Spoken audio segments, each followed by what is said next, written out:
Video की शुरुआत करने से पहले मेरी आपसे विनती है, प्लीज़ अगर आपको मेरी यह वीडियो पसंद आए तो प्लीज़ उसे लाइक, मेरे चैनल को सब्सक्राइब और इस वीडियो को शेयर ज़रूर कर दें और साथ ही बेल आइकॉन को भी प्रेस कर दें, जिससे मेरी आगे आने वाली नई वीडियो की नोटिफिकेशन आपको अपलोड होते ही मिल जाए। धन्यवाद।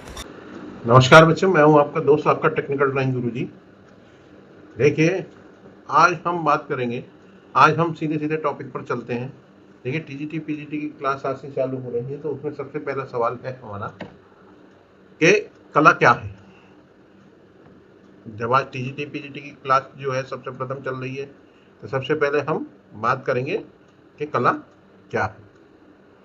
तो आज से मैं यूट्यूब कोचिंग अपनी जो है चालू कर चुका हूँ। तो चलिए इस सफर पे चलते हैं और स्टार्ट करते हैं। कला क्या है, कला क्या है में इतने हेडिंग्स पर विचार करेंगे कि सबसे पहले जो नंबर 1 पर ये समझेंगे कि कला का अर्थ क्या है। यहीं से ही चालू करते हैं। देखिए, कला का अर्थ क्या है, ये स्लाइड आपके सामने आ गई है। तो यहाँ बात करेंगे हम कला का अर्थ क्या है।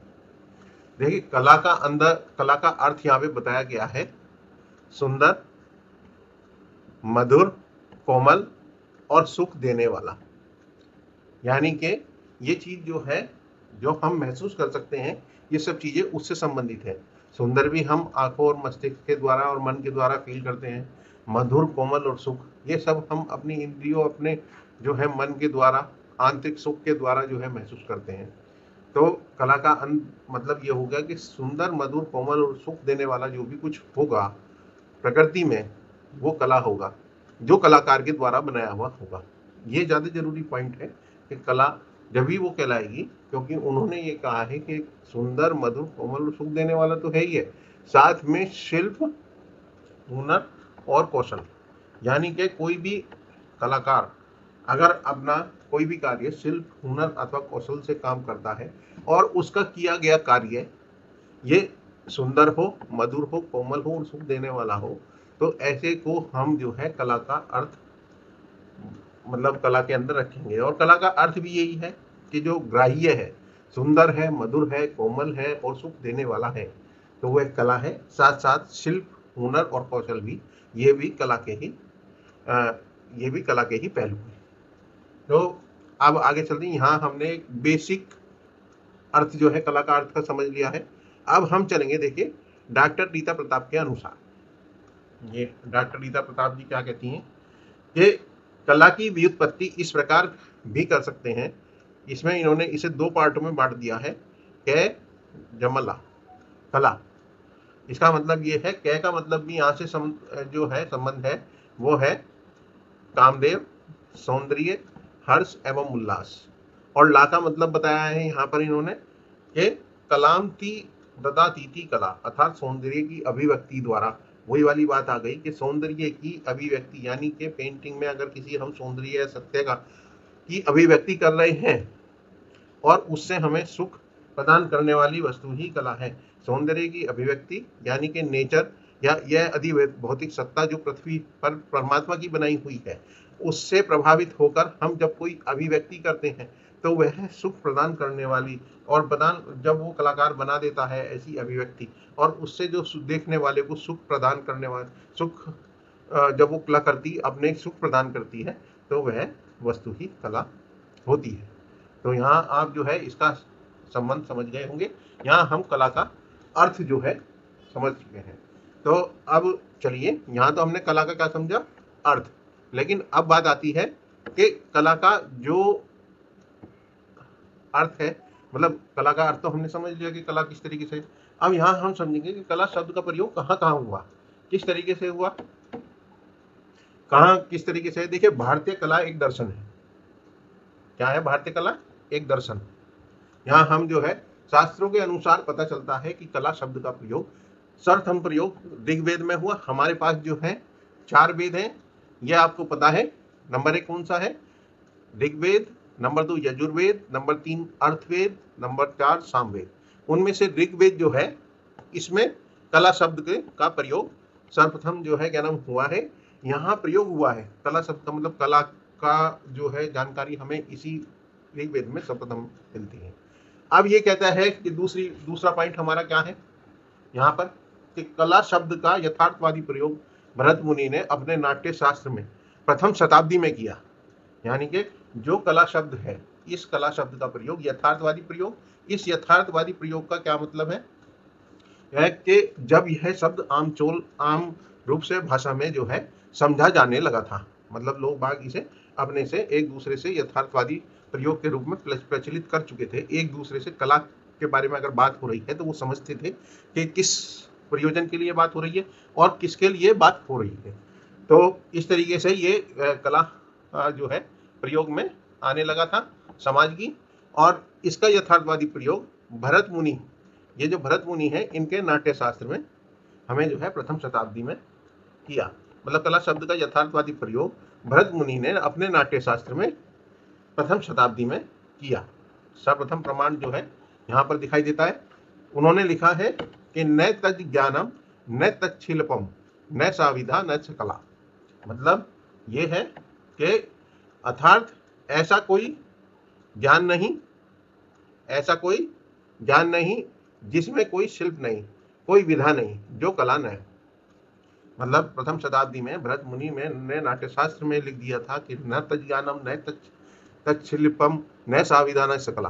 अर्थात ऐसा कोई ज्ञान नहीं जिसमें कोई शिल्प नहीं, कोई विधा नहीं, न कला। मतलब तीनों चीज देखिए इसमें, ज्ञान, शिल्प और विधा, इन तीनों को कला से जोड़ा है कि इन तीनों में ही कला होती है। जब शिल्पकार, कोई कलाकार शिल्प बनता है, कोई ज्ञान है, ज्ञान के द्वारा जो है, क्योंकि ज्ञान भी जो है उसमें पेंटिंग के लिए बहुत जरूरी है, जब तो वह सत्य की सौंदर्य की अभिव्यक्ति कर पाएगा। इसी तरीके से शिल्प, इसी तरीके से विधा। विधा कहते हैं तकनीक को। किसको कहते हैं? तकनीक। किसको कहते हैं? विधा कहते हैं तकनीक को। इसको कहते हैं तकनीक वो कलाकार की, कि कलाकार किस विधा में काम करता है, वो उसकी तकनीक कहलाती है। जैसे सपोज करो मैं ऑयल में काम करता हूं तो मेरी तकनीक ऑयल की हुई, मैं वाटर कलर में काम करता हूं तो मेरी तकनीक वाटर कलर की हुई।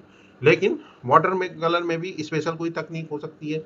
मैं नाइफ से काम करता हूँ, मैं ब्रश से काम करता हूँ, तो ये पर्टिकुलर आर्टिस्ट की शैली, स्टाइल और तकनीक अलग अलग होती है।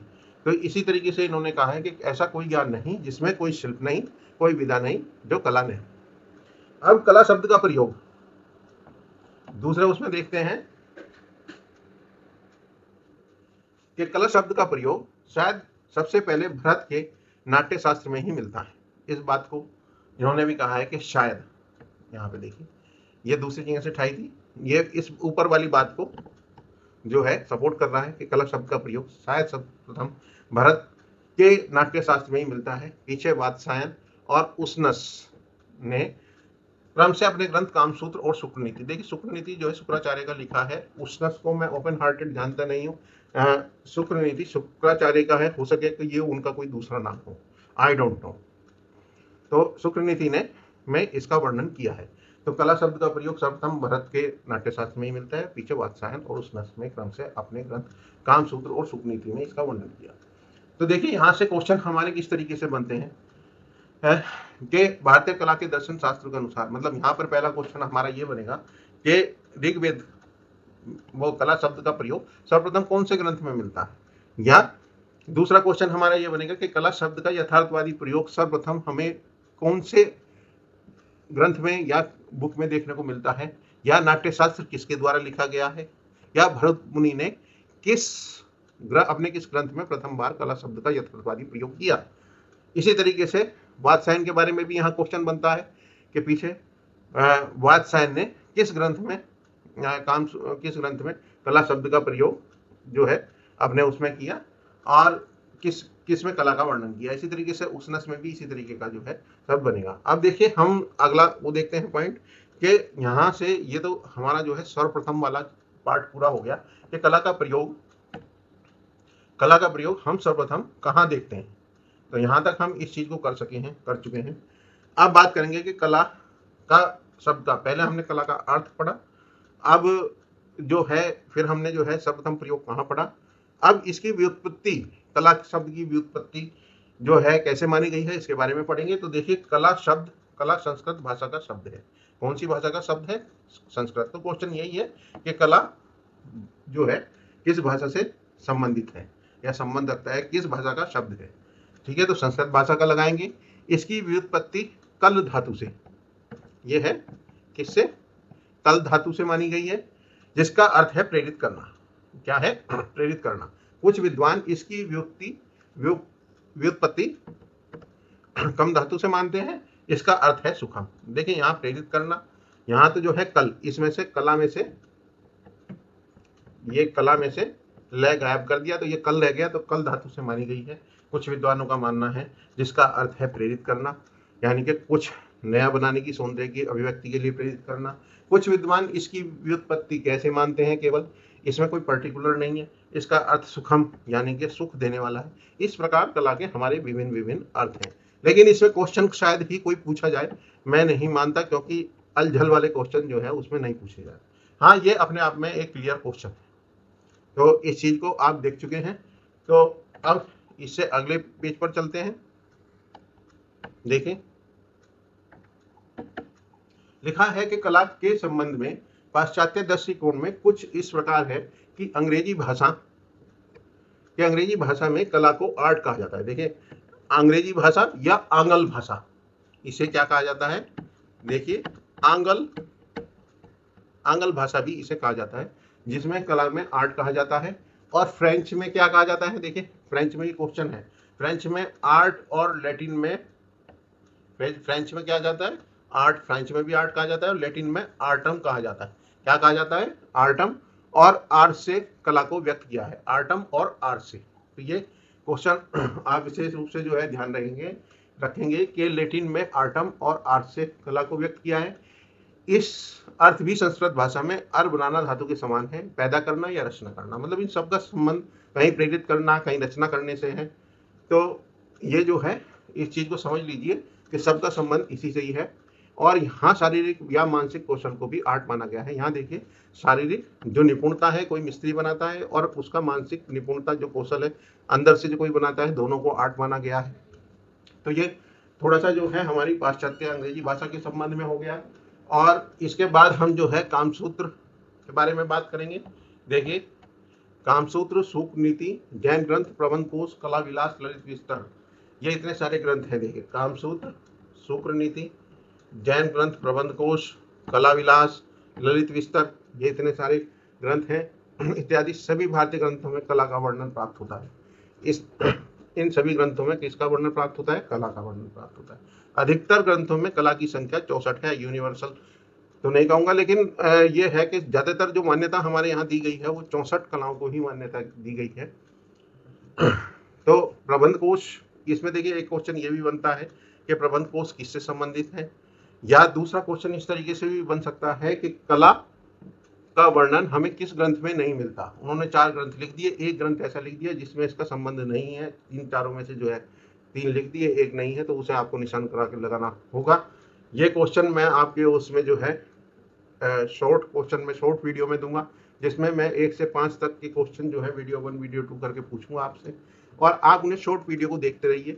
तो उससे आपकी ये क्वेश्चंस जो हैं वैसे ही वीडियो देखने में ही तैयार हो जाएंगे, क्योंकि वे 5-5, 10-10 सेकंड की वीडियो होगी। तो इसलिए हम वो करें, इसको देखते चलेंगे। तो अब आती है बात प्रबंध कोश। देखिए, अधिकतर ग्रंथों में कलाओं की संख्या जो है क्या बताई गई है? 64 बताई गई है। अब प्रबंध कोश जो है, जो जैन ग्रंथ है, इसमें 72 कलाओं की सूची मिली है। अब ललित विस्तर में 86 कलाओं की सूची मिली है।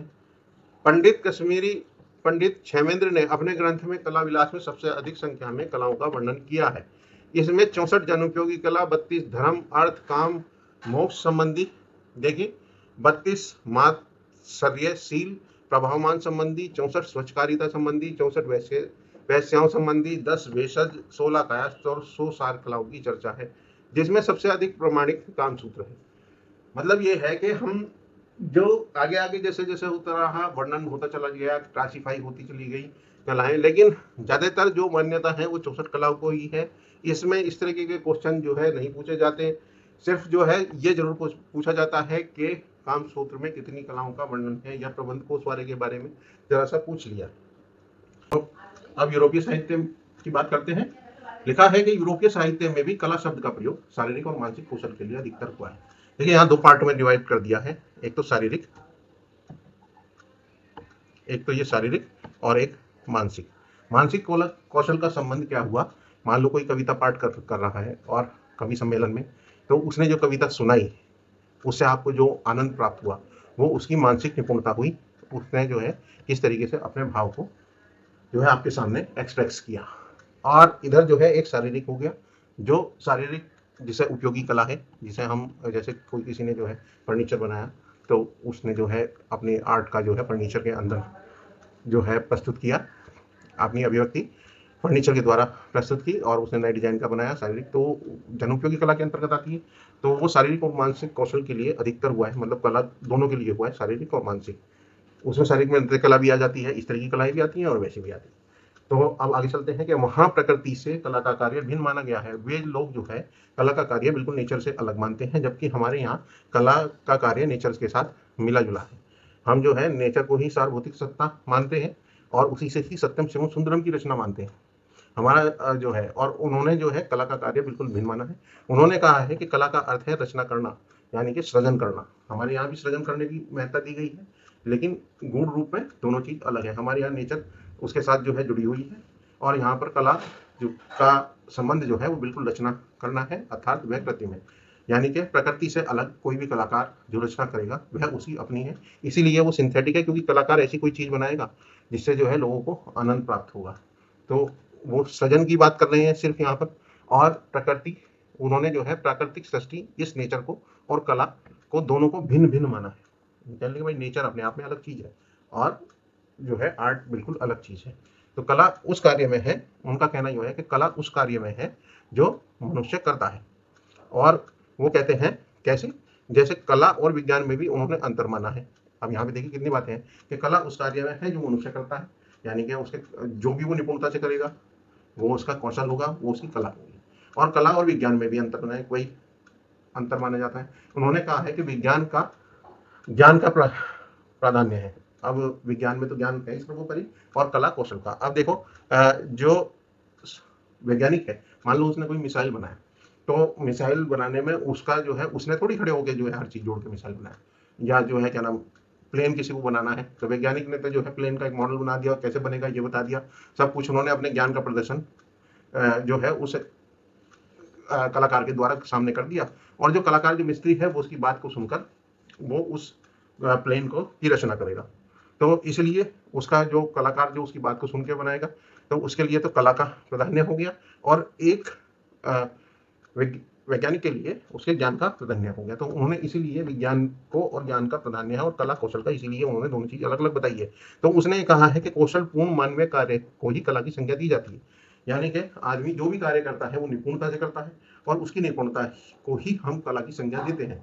जैसे वही अब तक बताता आया हूँ कि एक शेफ है, वो होटल में खाना बना रहा है और तो उसकी निपुणता और उसकी दक्षता उसकी कला है। भाई ये कभी कहीं कहीं देखा भी होगा, जो है खाना बनाने की आर्ट कहा जाता है, फर्नीचर बनाने की कला कहा जाता है। जैसे हमारे शहर में भी एक मिठाई आर्ट नामक दुकान है, तो उसने जो है मिठाई के संबंधित ही आर्ट सब जोड़ दिया।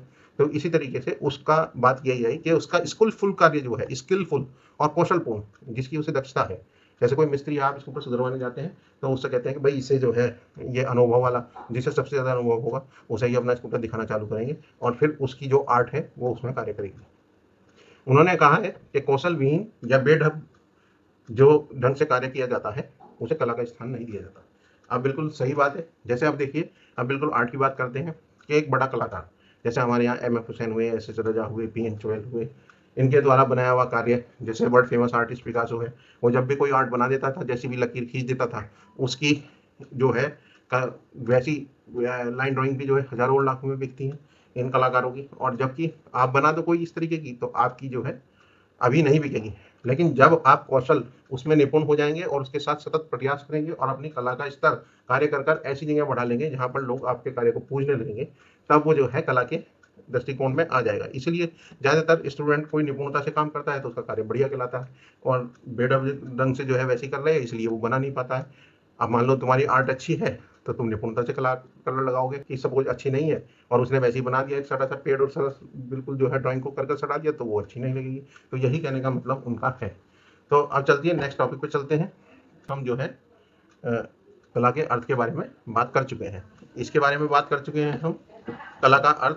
अब जो बात करेंगे हम वो कला के प्रकार के बारे में बात करेंगे कि कला कितने प्रकार की होती है। फिर इस वीडियो को विराम देंगे और नेक्स्ट वीडियो कला की अवधारणाएं और आधुनिक कला में कलाओं के वर्गीकरण पर बनाएंगे। तो चलिए चलते हैं कि कला के प्रकार।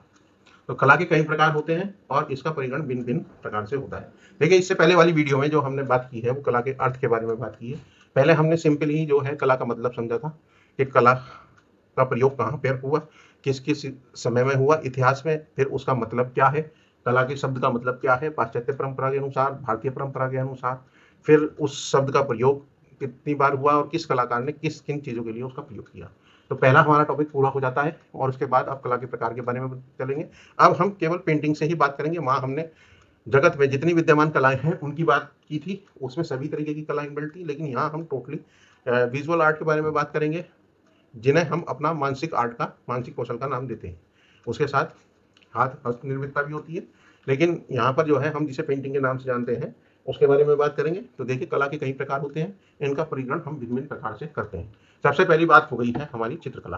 देखिए, ये चित्रकला पुराने इसको कहा जाता है 2D बेस पर कोई चित्र बना हुआ है, ये चित्रकला होती है। पेंटिंग आपने देख ली है। इसके बाद हमारी मूर्ति कला है। मूर्ति कला वो जिस पेंटिंग के मतलब जिस चित्र के चारों ओर हम घूम सकते हैं, सब तरफ से देख सकते हैं, इसे मूर्ति कला कहा जाता है। और जो वास्तुकला है, भवन निर्माण कला, वो हमारी जो है वास्तुकला या स्थापत्य कला कहलाती है। तो यहाँ पर क्वेश्चन हमारे किस किस प्रकार बनेंगे, ठीक है ना। तो मूर्ति कला इसे कहा जाता है।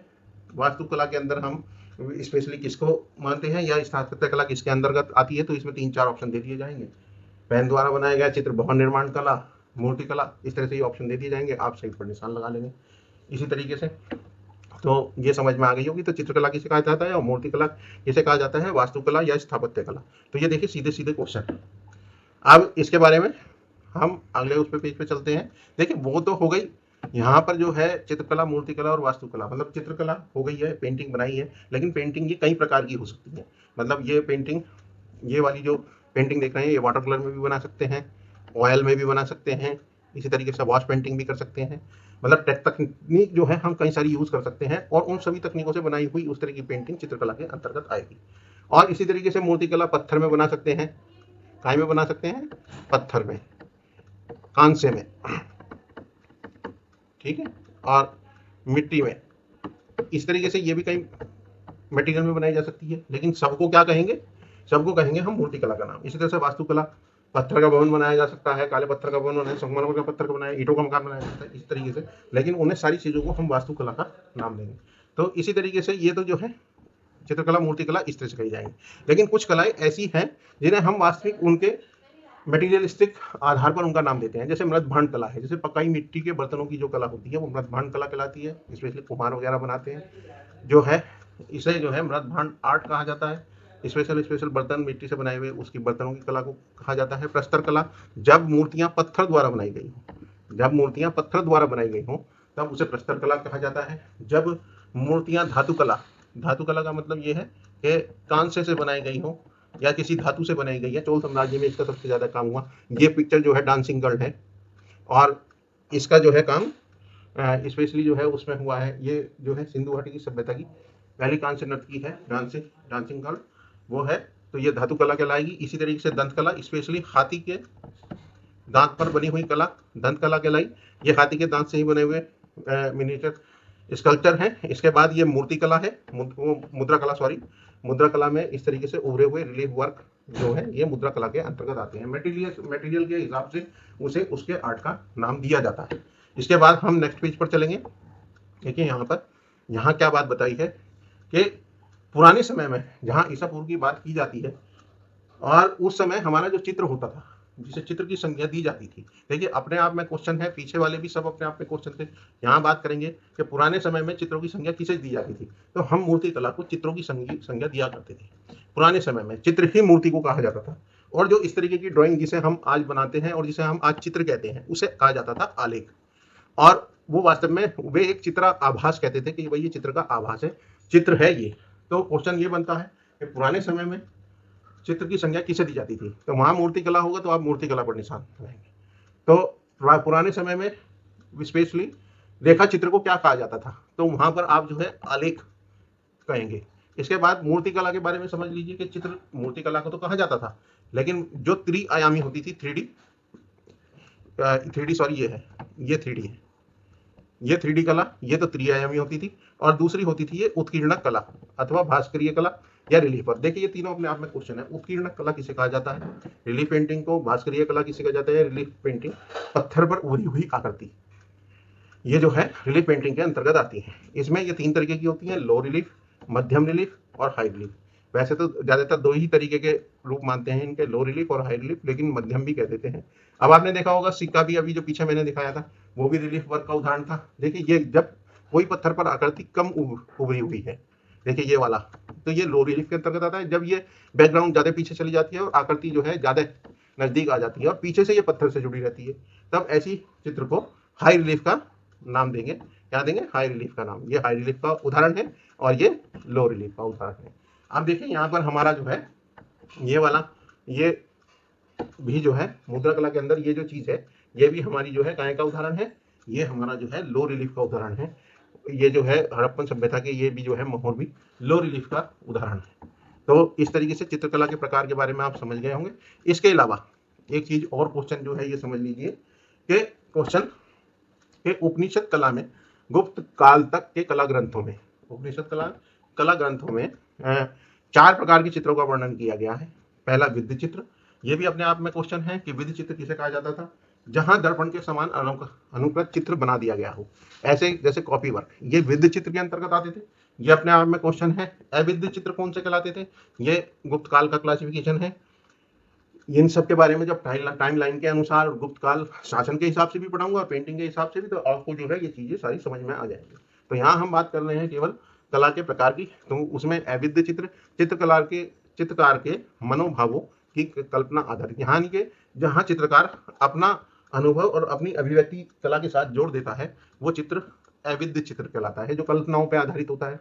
और ये क्या होता है? विद्य चित्र, जो बिल्कुल जैसा देखा वैसा बना दिया। इसी तरीके से रस चित्र किसे कहा जाता है? विभिन्न रसों के को साकार अभिव्यक्त करने वाले।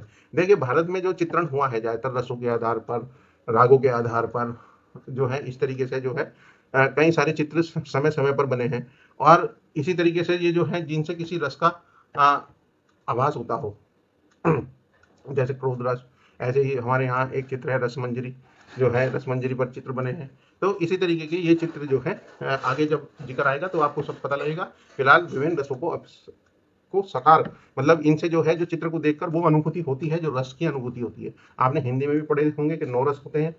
तो इसी तरीके से रस की अभिव्यक्ति करने वाले जो चित्र है, अभिव्यक्त करने वाले, वे रस चित्र कहलाते हैं। इसके बाद धूली चित्र होते हैं। धूली चित्र जो लोक जीवन में प्रचलित चित्र होते हैं, और जैसे चौक पूर्णा, सांझी, अल्पना, अल्पना कहते हैं रंगोली को, किसको कहते हैं? रंगोली को। आपने रंगोली के चित्र बनाए, या जो है क्या नाम सांझी है, ये सब लोक चित्र जो है ये सब धूली चित्र के अंतर्गत आते हैं। लेकिन यहाँ मेरे एक चीज और ध्यान आ रहा है कि लोक जीवन में प्रचलित चित्र तो ये हो गए, जैसे आप जो है उस पे रक्षाबंधन पे अपने पहले घर के दोनों तरफ हाथों से चित्रकारी उठती थी, या देव उठाए जाते थे तो फर्श पर चित्रकारी और अल्पना रंगोली बनाई जाती थी। तो ये सब जो है धूली चित्र कहलाते थे, ठीक है ना? धूली चित्र जो धुलकर साफ हो जाते थे, एक तरीके से आप वैसे ही याद करने के लिए ये मान लीजिए। इसके बाद एक शब्द है जैनर पेंटिंग। ये क्वेश्चन है अपने आप में बहुत इंपॉर्टेंट, कई बार आया है। जैनर जिसे कहा जाता है, ये होते हैं आम जन जीवन के चित्र। कौन से हैं? आम जन जीवन चित्र। ये आम जन जीवन से संबंधित चित्र हैं। क्वेश्चन जो है आता है कि जैनर चित्रों के अंदर कौन से चित्र संबंध रखते हैं। तो इस तरीके से ये जैनर चित्र भी होते हैं। पर ये जैनर चित्र जो है आज का वर्ड है, ये गुप्त काल का क्लासिफिकेशन नहीं है। हाँ, ये इतना हिस्सा गुप्त काल का क्लासिफिकेशन है। तो ये आप समझ गए होंगे। अब इसके बाद नेक्स्ट वीडियो में हम जानेंगे कि कला क्या है, कला की विशेष अवधारणाओं के बारे में जानेंगे। किन बड़े विद्वानों ने, बड़े शुभ चिंतकों ने, बड़े दार्शनिकों ने कला को किस रूप में देखा है और कला को किस रूप में समझाने का प्रयोग किया है, वो हम जो है नेक्स्ट वीडियो में देखेंगे। यहाँ मुझे पूरा जो है क्या नाम आ गया है, विश्वास हो गया है कि आपको ये चीज़ें बहुत अच्छी तरीके से समझ में आ गई होंगी। तो 1 मिनट का जो है रिमाइंडेशन हम जो है कर लेते हैं। देखिए यहाँ पर हमने 2 चीज़ों के बारे में पढ़ना था, एक कला का अर्थ और कला के प्रकार। यहाँ हमने कला के अर्थ के बारे में जाना कि कला का अर्थ क्या है, जो सुंदर, मधुर और कोमल और सुख देने वाला है वो कला है, या फिर किसी का कौशल या स्किलफुल कोई भी कार्य है वो कला का इसका अर्थ है। डॉक्टर रीता प्रताप ने इसे 2 चीज़ों में बांट दिया है, एक कला और लय को अलग कर दिया। कह का मतलब कामदेव, सौंदर्य, हर्ष और उल्लास बताया है, और ला का मतलब है प्रेरित करना। तो जो है यानी कि सौंदर्य की अभिव्यक्ति द्वारा सुख प्रदान करना वस्तु ही कला है। सौंदर्य यहाँ पर जो है शाश्वत सौंदर्य से संबंधित है, अधिभौतक सत्ता से संबंधित है, प्रभु की बनाई हुई प्रकृति से संबंधित है। तो इसी तरीके से कला का अर्थ यहाँ पे है। भारतीय कला दर्शन शास्त्रों के अनुसार कला का प्रयोग सर्वप्रथम कहाँ हुआ? ऋग्वेद में हुआ। कला शब्द का यथार्थवादी प्रयोग भरत मुनि ने अपने नाट्य शास्त्र में किया था, ये क्वेश्चन है। इसके बाद उन्होंने कहा कि ऐसा कोई ज्ञान नहीं जिसमें कोई शिल्प नहीं, विधा नहीं, जो कला नहीं है। इसके बाद कला शब्द का जो है प्रचलित प्रयोग जो है वो भरत मुनि के द्वारा नाट्य शास्त्र में ही मिलता है, ये लिखा हुआ है। इसके बाद वात्स्यायन के बारे में आया कि वात्स्यायन ने कामसूत्र में और उसने शुक्र नीति, जिसे शुक्राचार्य कहा जाता है शायद, उन्होंने जो है यहाँ पे शुक्र नीति में इसका वर्णन किया है। इसके बाद कला संस्कृत भाषा का शब्द है, इसकी व्युत्पत्ति कल धातु से हुई है। कला, कल का मतलब क्या है? प्रेरित करने से है यहाँ पर। और इसके बाद कम धातु से भी बताया है, तो उसका मतलब सुखम है, मतलब मिलते जुलते ही है, इसलिए कला के अर्थ विभिन्न विभिन्न हैं। अंग्रेजी में इसका संबंध जो है उन्होंने पाश्चात्य दृष्टिकोण में कहा है कि इसे आर्ट कहा जाता है, और फ्रेंच में आर्ट भी आर्ट कहा जाता है, और लैटिन में आर्टम और आर्ट्स कहा जाता है। और जो है इसमें इसका संस्कृत की भाषा से संबंधित है, जहाँ पैदा करना और रचना करने से इसका संबंध है। इसके बाद इन्होंने कामसूत्र, सूक्ष्म नीति, प्रबंधकोश, कला विलास स्तर में बताया है कि कला का वर्णन प्राप्त होता है, जहाँ विशेष तौर पर 64 कला ही मुख्य मानी गई है। यहाँ पर हम इस बात का ध्यान रखेंगे, प्रबंधकोश में 72। और एक क्वेश्चन ये भी है कि जैन ग्रंथ प्रबंधकोश किस धर्म से संबंधित है, तो ये जो है हम जैन ग्रंथ से जो है लगा देंगे। फिर यूरोपीय साहित्य के बारे में भी बता दिया गया है। इसके बाद कला के प्रकार आ जाते हैं, चित्रकला, मूर्तिकला और वास्तुकला। वे सभी कलाएं जो विभिन्न तकनीकों में की जाती हैं, जैसे water colour, oil colour, poster colour, pastel colour, ये सब जो है कलर के द्वारा जब किसी 2D सरफेस पर, कागज पर कोई चित्र बनाया जाता है, या भोजपत्र पर चित्र बनाया गया है, या दीवार पर कोई चित्र बनाया है, ये सभी तरह की कलाएं हमारे काम में आती हैं, चित्रकला के अंतर्गत आती हैं। और अगर किसी भी प्रकार का कोई स्कल्पचर बनाया गया है तो वो मूर्ति कला के अंतर्गत आता है। और उसके बाद किसी भी तरीके का भवन निर्माण वस्तुकला के अंतर्गत आता है। तो इसके बाद जो है वस्तु विशेष और पदार्थ के नाम पर कला के प्रकार बताइए। मिट्टी से बने हुए मृदबाण कला, पत्थर से बने हुए प्रस्तर कला, धातु से बनी हुई धातु कला, हाथी दांत से बनी हुई दंत कला, और मुद्रा कला जो हमें जो है आज के टाइम में भी मिलती है, और मोहनजोदड़ो से मिलती है मुद्रा कला। इसके बारे में बने हुए सिक्के मुद्रा कला कहलाते हैं। इसके बाद हमने बताया है कि पुराने समय में चित्र जो है मूर्ति कला को कहा जाता था, और जो हाथ से बनाई हुई भोजपत्र पर चित्र या दीवार पर जो चित्र बनाया जाता था, अगर देखो, अगर पुराने समय में वो कहे कि चित्र किस पर बनाया जाता है, दीवार पर चित्र बनाने की बात करें तो वहाँ पर मूर्ति बनी हुई होगी। लेकिन हम अपने हिसाब से अगर चित्र की बात करें तो उसे 2D ड्राइंग जो होती थी हाथ से बनी हुई, उसे आलेख और चित्र भाष कहा जाता था। और इसके बाद ये मूर्ति कला, इसकी जो है त्रिआयामी चित्र को मूर्ति कला कहा जाता था, त्रिआयामी होती थी। इसके बाद उत्कीर्णक और भास्कर्य कला के बारे में बताया, रिलीफ कला के बारे में, लो रिलीफ और हाई रिलीफ मैंने आपको बता दिया है। इसके बाद इसमें मैंने जो है गुप्त काल का क्लासिफिकेशन बताया आपको, जिसमें विद्ध चित्र, जैसे दर्पण के समान अनुकृत चित्र हो वो विद्ध चित्र, जहाँ आर्टिस्ट अपनी कल्पना जोड़ दे तो वो अविद्ध चित्र, जहाँ रसों के आधार पर कोई चित्र बना हो तो रस चित्र, और जहाँ लोक जीवन या फोक आर्ट जो पूर्णा चांदी आदि है उसे धूरी चित्र कहा जाता था। तो ये मुझे आशा है आपको पूरी तरीके से समझ में आ गया होगा। तो अपनी वीडियो को यहीं विराम देते हैं, और धन्यवाद। और अब इसके जो है क्वेश्चन के बारे में सुन लीजिए। मैं इसके क्वेश्चन के बारे में आपको वीडियो जारी करूंगा, और जो है शॉर्ट वीडियोस मैं आपके लिए बना दूंगा, जो मैं डाल दूंगा 5 वीडियोस रोज डालूंगा, जिससे आपको जो है उसका अंदाजा है। शॉर्ट वीडियो देखिए, उसमें मैं क्वेश्चन पूछता रहूँगा, और उससे आपकी कुछ जो है टेक्निकल तैयारी जल्दी जल्दी होती रहेगी। तो शुभकामनाओं के साथ नमस्कार।